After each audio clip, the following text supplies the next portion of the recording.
बिस्मिल्लाहिर्रहमानिर्रहीम। अच्छा जनाब, आज का जो मेरा व्लॉग है वो स्वीडन के जॉब सर्च वीज़ा के हवाले से मैं बात करना चाह रहा हूँ। अगर किसी भी बंदे के पास भी अगर 18 साल तक जो तालीम है, आज मेरा व्लॉग बड़ा इंपॉर्टेंट है, आपने इसको आखिर तक देखना है। स्वीडन के जॉब सर्च वीज़ा के लिए मैं वीडियो बना रहा हूँ। ये पाकिस्तान में अगर किसी भी बंदा जो स्वीडन के लिए अप्लाई करना चाहता है, अगर उसने 18 साल यानी उसकी 4 साल बैचलर की डिग्री और 2 साल का अगर उसने मास्टर किया हुआ है, तो स्वीडन की गवर्नमेंट जनाब इन ऐसे लोगों को इनकरेज करती है कि वो वहाँ पे जो है जॉब सर्च वीज़ा के लिए अप्लाई कर सकते हैं। जैसे MCS यानी मास्टर ऑफ कंप्यूटर साइंस या मास्टर ऑफ इंफॉर्मेशन टेक्नोलॉजी या MPhil जैसे किया हुआ है, यानी 4 साल अगर आपकी ग्रेजुएशन की डिग्री है और 2 साल अगर मास्टर, इस तरह 18 साल अगर है, या कोई ऐसी हालत जिसमें 18 साल की तालीम के बराबर हो, तो आपकी डिग्री स्वीडन के म्यार के मुताबिक अगर रिकग्नाइज है तो स्वीडन आपको जॉब सर्च वीज़ा आपको अप्लाई कर सकते हैं। पाकिस्तान में कोई भी शख्स अगर ये मेरी बात सुन रहा है, ये वीज़ा स्वीडन जाकर आपने अपनी जॉब ढूंढनी होगी। जिस वक्त आप जॉब ढूंढते हैं तो जनाब उसके बाद आपने अपनी फील्ड में जॉब ढूंढ के तो आपको 5 साल का वर्क परमिट मिल जाता है और 5 साल के बाद आप एलिजिबल होते हैं स्वीडन के परमानेंट रेजिडेंसी के लिए। ये बड़ा आसान है। इसकी फीस सिर्फ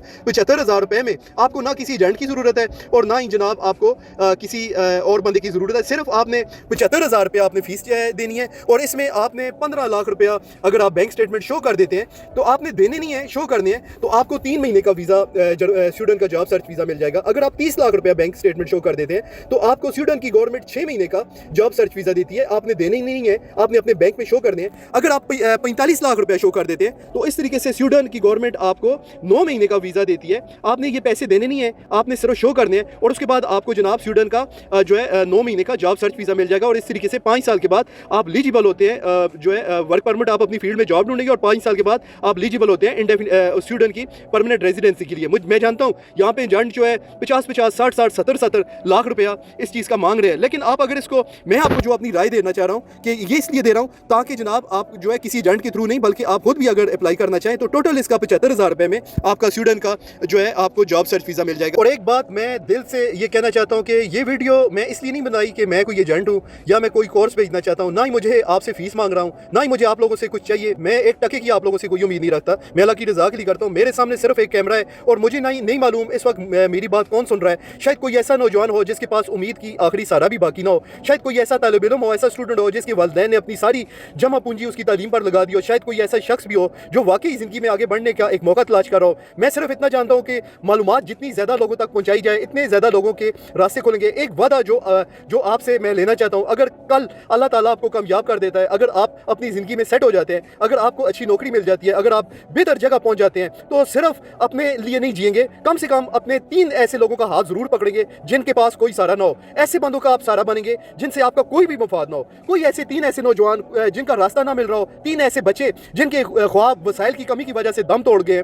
मैं ये नहीं कह रहा कि आप मुझे याद रखें, मैं ये भी नहीं कह रहा कि आप मुझे फ़ोन करें या शुक्रिया अदा करें, मुझे इसकी कोई ज़रूरत नहीं है। शुक्रिया सिर्फ अल्लाह का अदा करें जिसने आपके लिए रास्ता बनाया है। लेकिन अगर आप वाकई शुक्रगुजार हैं तो किसी और की ज़िंदगी आसान बना दें और उसको आगे से बोलें, वो आगे से 3 बंदों का जो है वो उनके लिए आसानी पैदा करे, क्योंकि असल शुक्रगुजारी अल्फाज से नहीं अमल से साबित होती है। और असल जो मैं जानता हूँ, मेरे पास जो भी आता है वो मेरे पाँव उन्होंने पकड़े होते हैं, लेकिन उनकी सपोर्ट सिर्फ अल्फाज तक होती है, अमली तौर पर नहीं होती। हम गलती कहाँ पे करते हैं? एक बात मैं बार बार देखिए, लोग कहते हैं सर आपकी वीडियो ने हमारी ज़िंदगी बदल दी है, सर आपकी वजह से हम यूरोप पहुँच गए। लेकिन जब खुद सेट हो जाते हैं तो फिर वही सवाल खत्म हो जाता है कि आप किसी और की मदद कैसे की जाए। और यही वो जगह है जहाँ हम सब गलती करते हैं। हम अपनी मजबूरी तो समझते हैं लेकिन दूसरी की मजबूरी नहीं समझते। हम चाहते हैं कि दुनिया हमारे लिए आसान हो जाए, मगर हम दुनिया को किसी और के लिए आसान बनाने के लिए तैयार नहीं होते।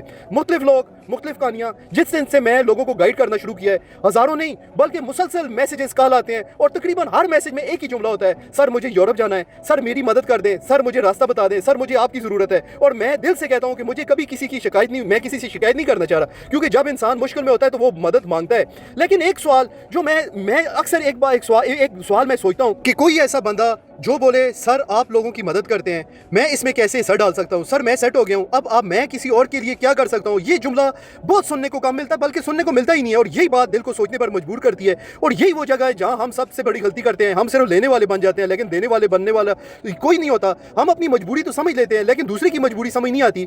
हम चाहते हैं कि हमारे लिए सब कुछ आसान हो जाए, लेकिन हम किसी और के लिए आसानी बनने के लिए तैयार नहीं होते। और फिर हम कहते हैं कि हुक्मरान अच्छे नहीं है, हालांकि हुक्मरान आसमान से नहीं आते, वो इसी माशरे से निकलते हैं जिसमें हम खुद रहते हैं। अगर अगर माशरा सिर्फ लेने वाला हो तो ऊपर जाकर यही सोच वही रहती है। असल तब्दीली ना सिर्फ बातों से आती है, ना सिर्फ हुकूमत से, बल्कि असल तब्दीली सोच और अमल से आती है। और अगर हर इंसान थोड़ा सा ही बदल जाए और हर कामयाब इंसान सिर्फ 3 लोगों की मदद कर दे तो कितनी ज़िंदगियाँ बदल सकती हैं, कितने लोगों की उम्मीदें वापस आ सकती हैं, कितने नौजवानों की मायूसी से हम लोग इसके निकाल सकते हैं। इस इन सब में एक बात और भी हकीकत है, ऐसे हज़ारों बच्चे मौजूद हैं जिनके पास वाकई कुछ नहीं है, ना वसाइल है, ना सारा है, ना रास्ता, सिर्फ ख्वाब है और टूटी हुई उम्मीदें, और दिल चाहता है कि इनके लिए कुछ किया जाए। लेकिन ये सब सिर्फ अल्फाज की हद तक नहीं, बहुत लोग साथ देते हैं, मुंह से बातें करने वाले बहुत मिल जाते हैं, सर हम आपके साथ हैं, सर हम सपोर्ट करेंगे, लेकिन जब अमल की बारी आती है तो वही सपोर्ट कहीं गायब हो जाती है। मेरी आपसे रिक्वेस्ट है, अल्लाह आपको कामयाबी दे, और जिस वक्त कामयाबी मिले कम से कम अगर आगे से आप 5 लोगों की मदद करें, वो आगे से 5 लोगों की मदद करें, तो सोचिए कितनी ज़िंदगियाँ बदल सकती हैं, कितने घरों की उम्मीदें वापस आ सकती हैं, कितने नौजवान मायूसी से निकल सकते हैं। और शायद